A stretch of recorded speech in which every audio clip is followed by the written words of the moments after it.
Ცხონების ერთ-ერთი საუკეთესო გზა სამშობლოზე ზრუნვა და მისთვის თავგანწირვა. მოცემულ საანალიზო მონაკვეთში სწორედ ამ თემაზეა საუბარი. განთიადი იწყება მთაწმინდით, რომელიც შეჰყურებს ცისკრის ვარსკვლავს. ცისკრის ვარსკვლავში იგულისხმება ბეთლემის ვარსკვლავი, რომელმაც ახარა კაცობრიობას იესოს მხსნელის დაბადება. ლექსში მთაწმინდა იძენს ადამიანურ თვისებებს და გაჩვენებული უსმენს მტკვარს, რომელიც რაინდს დიმიტრი ყიფიანს ნანას უმღერის.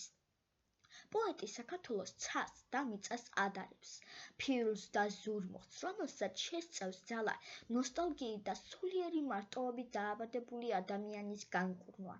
ცა ფირუზ ხმელეთ ზურმუხტო, ჩემო სამშობლო მხარეო, სნეული დავბრუნებულ ვარ, კურნალა ჩემი ყარიო.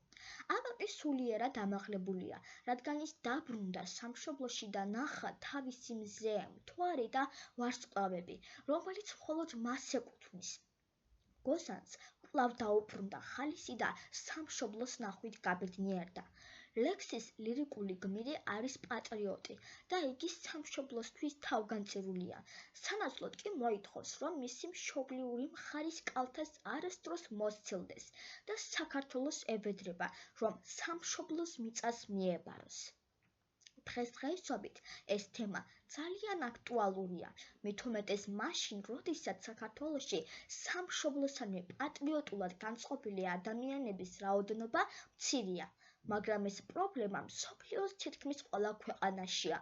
ჩვენს დროში ქვეყნის კეთილდღეობაზე აღარავინ ფიქრობს, რადგან ყველა პირადი კეთილდღეობისა და წარმატებისთვის იბრძვის.